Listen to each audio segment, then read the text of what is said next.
Hi everybody, this is the Advanced Algebra Trig Pre-Calc video on finding the domain, asymptotes, and point of discontinuity for rational expressions. So this is an extension of section 1.2 where you had to find domain, range.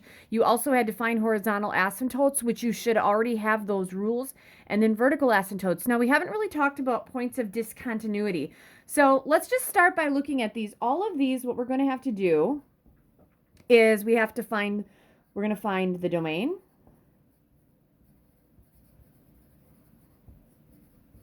We're not going to find the range because sometimes horizontal asymptotes do go through, the curve does go through them, so it's kind of difficult to see those, but the domain, they won't. So we're going to find the domain, any vertical asymptotes, they usually go together. And there could be more, so the horizontal asymptote,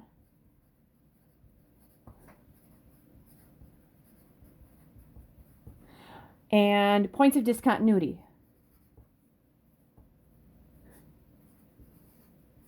And I'll put the S in parentheses because you could have a point, or you could have points, or you couldn't have any. There's a potential that you couldn't have any.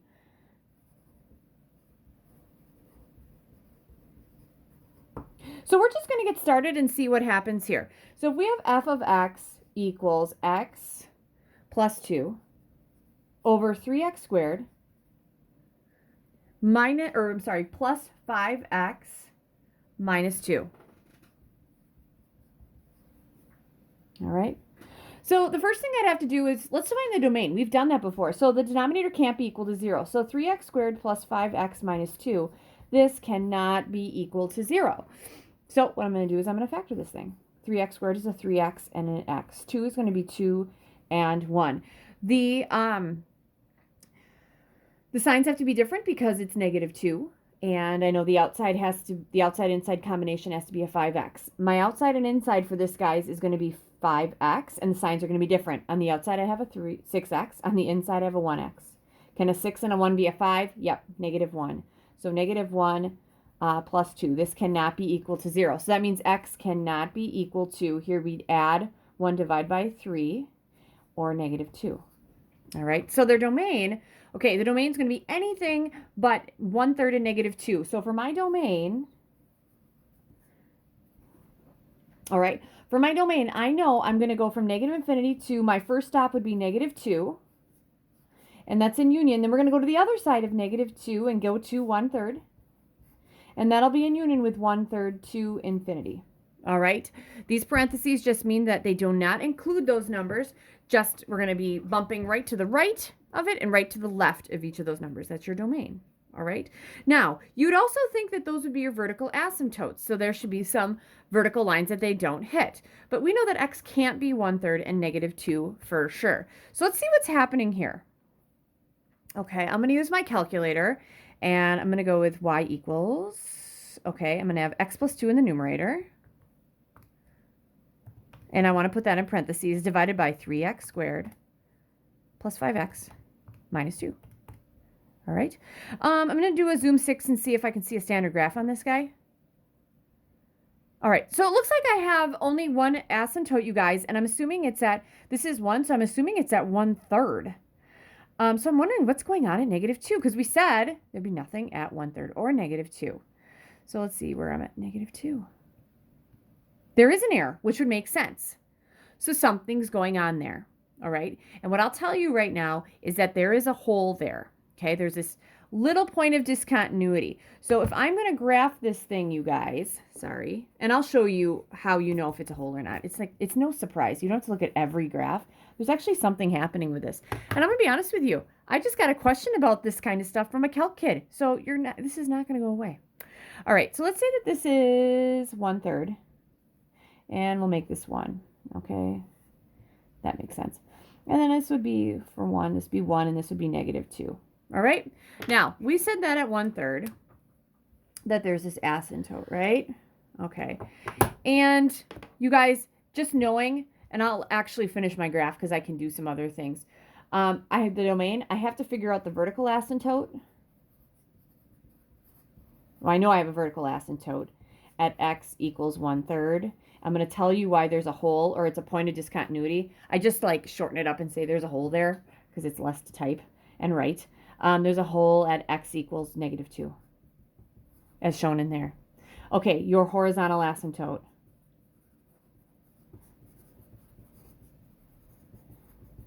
So remember, for your horizontal asymptote, you're comparing the degree of the numerator, which would be 1, to the degree of the denominator, which is 2. 1 is less than 2, so there's 1 at y equals 0. So I'm actually going to do this. So there's 1 here. So it's not going to cross there as well. All right, going back to my graph, you guys, because I don't want to have to substitute numbers in. It's going off to the right, so it's upper region, lower region. Okay, and I'll even be nice and get the y-intercept. Y-intercept is 0, -1. So if this is 1 and that's -1, let's say this is -1. All right, so graphing this, there's a point at 0, -1. It's doing something like this and something like this. All right, here's the problem at 2. At 2, there's going to be this open dot here, and it's going to keep going. If I had whiteout on me, and I got to get that in here, there's this open dot. That's what that is. That's your point of discontinuity. So the question is, oh, how do I figure out this point of discontinuity? How do I know it's there? What do I do algebraically? What happens, you guys, is in the original function, if I take that x plus 2 and divide it by the 3x minus 1 times what, x plus 2. And I asked you to simplify that, which we've done before. Wouldn't you divide these two out? Okay. When you divide those two out, you guys, that is where your whole comes from. So because these divide out, that's where we get a point of discontinuity.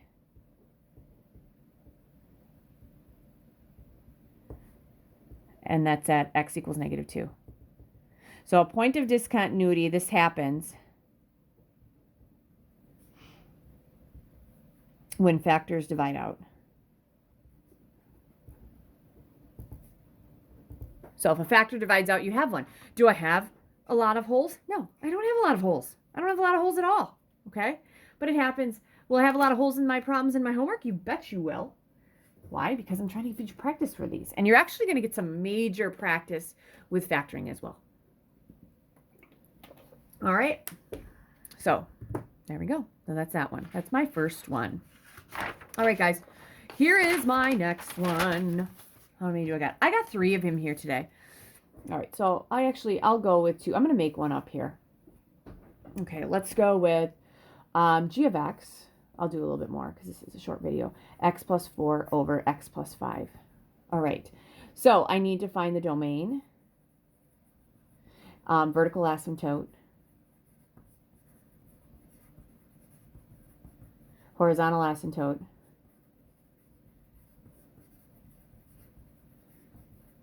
and then holes. Now, I'll tell you on your worksheet, it just says asymptotes. You just have to label them as such. All right. Domain. I know that my x plus 5 cannot be equal to 0, so x cannot be equal to -5. Therefore, it's going to be anything to the left of -5, not including -5, in union with -5 to infinity. That's my domain. Now, my vertical asymptote and my holes go together, you guys. Actually, domain, vertical, and holes all go together. So what I'm going to do is I'm going to look at, okay, do I have any holes? No, these x's do not divide out. So for holes, there are none. You have a vertical asymptote at x equals -5. And then for the horizontal asymptote, we're going to compare the degree of the numerator, which would be 1, to the degree of the denominator, which is 1. So it's 1 equals 1. So then you do have a horizontal asymptote. You're going to take the leading coefficient. Now the leading coefficient is 1, and that one's 1. So y equals 1 over 1. That equals y equals 1. That is it. All right, so some of your problems, the factors won't divide out. You won't have holes. It's okay. Okay, third one. X squared minus 81 over, I didn't give it a name. I will. X squared plus 6x minus 16. That is going to equal, let's make this k of x. All right, so if you just want to get everything out of the way, I would start by just changing all of this to its factored form. X squared minus 81 is an x plus 9 times an x minus 9 all over this guy. X squared is going to give me an x and an x. And then 16, what that's going to give me, 8 and 2. I needed it to be positive 6, so it's going to be plus and then minus, right? All right, so let's see what we got here. So I'm going to have the domain, the range, the horizontal asymptote. I'm sorry, not the range, my bad. Vertical asymptote. because we're not going to do the range just because sometimes it crosses through. And horizontal asymptote. And there we go. All right. So here we go. So the domain, my domain, this cannot be equal to 0. So x cannot be equal to 2 or negative 8. So we can have anything but 2 or negative 8. So we're going to start at negative infinity. Going to the left, the first stop will be negative 8. That'll be in union with negative 8, 2. We're going to keep going to 2. Then we're going to jump over 2, and we're going to infinity. All right. Vertical asymptotes versus, forgot to put the holes. All right. Does anything divide out here? No. Nothing divides out here. So since nothing divides out here, there's not a hole. So that means we have two vertical asymptotes, one at x equals 2 and another one at x equals negative 8. There are no holes, so I'm just going to say there's an empty set. That's how I'm going to define that. Horizontal asymptotes, I'm going to take the degree of the numerator of the degree of the denominator and compare it. Well, they're both 2. Therefore, your vertical or horizontal asymptote is going to be y equals, we take the leading coefficient over leading coefficient. Y equals 1. So it's another one where y equals 1. All right. That's my third one. All right. Fourth one. I will do 5. I'm just going to come up with one off the cuff here. Let's go with x squared. No, sorry. My bad. 4x squared plus x all over. Let's go with x cubed plus x squared minus x. I know some things that are going to happen here. All right. So here we go. Ooh, no, we don't want to do that one. My bad. Let's just go with x squared plus 2x. Sorry, getting too fancy, and I'm making this one off. As I figure it out, I'm just making this up, you guys. All right, this one. Here we go. And I'll make this k of x again. All right, so here we go. First thing I want to do is I want to take this thing and I want to factor it. Now, there's a GCF up here of an x. Inside, we're going to have a 4x plus 1. I'm good with that. Over GCF of x here. All right, so that's what I have there. Things that I have to find. I have to find the domain. I have to find any vertical asymptotes. And that could be a horizontal asymptote.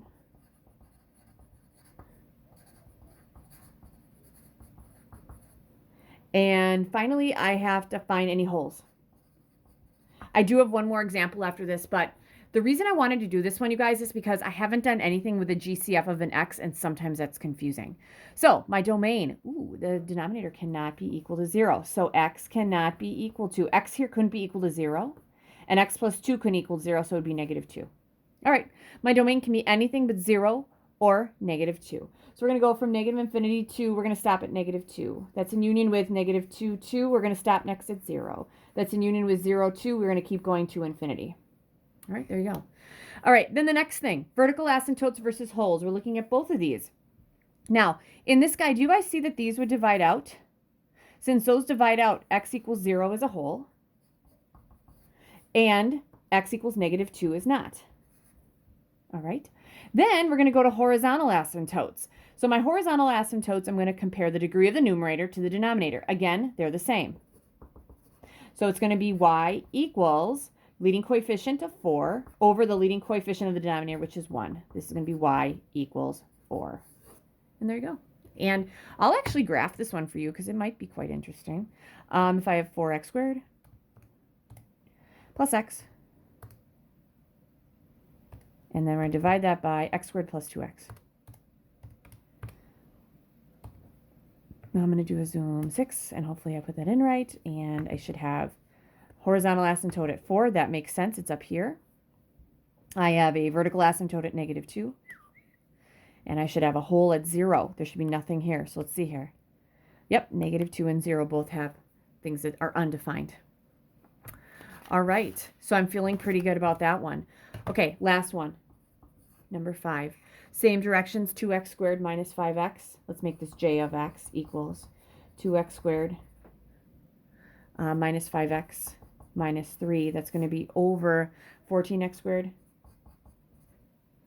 minus 3x minus 5. All right. And we should be almost finished at this point here. All right, you guys. So here's what we're going to do. Let's start by factoring this. So this is going to be, oh, this is going to be fun.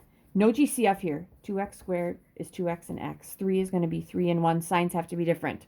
To get negative 5 on the outside, good, you can see that. Outside I have 6, inside I have 1. Can a 6x and a 1x be a negative 5? Yep, negative 6 plus 1 over, right, this guy.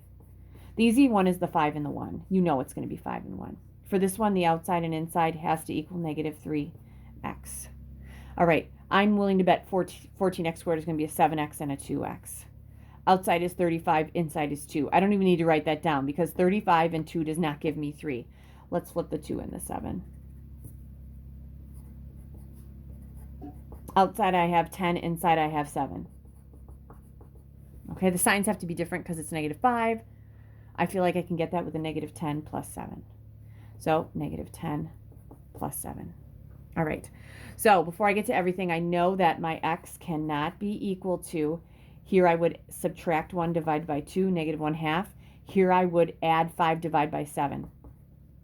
Okay, if you need to write those out and actually say 2x plus 1 cannot equal 0 and you have to subtract 1 divided by 2, go ahead. But trust me, that's what they are. Okay, I have all of my work here. Domain.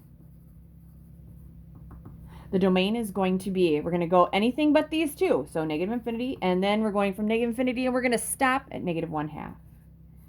And that's going to be in union with, then we're going to go to the other side of negative 1/2, and we're going to keep going to 5/7. And that's going to be in unity with the other side of 5/7. I know I'm getting crunched here, to infinity. And that's that. Vertical asymptote. Horizontal asymptote.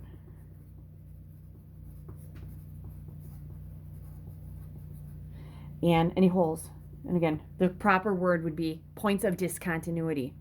Okay, vertical asymptotes and holes go together. So if I'm looking at this, those are gone. This would be your hole. So there's a hole at x equals negative 1/2. That means there's a vertical asymptote at x equals 5/7. Horizontal asymptotes, we're going to compare the degree of the numerator to the degree of the denominator. Degree of the numerator is 2, degree of the denominator is 2. They're equal. So we're going to take y equals, we're going to take leading coefficient over leading coefficient.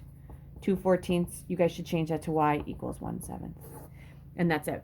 One thing I will say that I did not have in any of these problems that I feel like I may have is that if the degree of the numerator is greater than the denominator, so let's say I would have had something like y equals 2x cubed over x. The degree of the numerator is 3. It's greater than the degree of the denominator. Okay. Remember for that, there is no horizontal asymptote. There will be none. If the degree is less, then it's always y equals 0. All right, I know that that seems maybe longer than it had to be, but this is what we're going to focus on in class. It's super duper important. Good luck.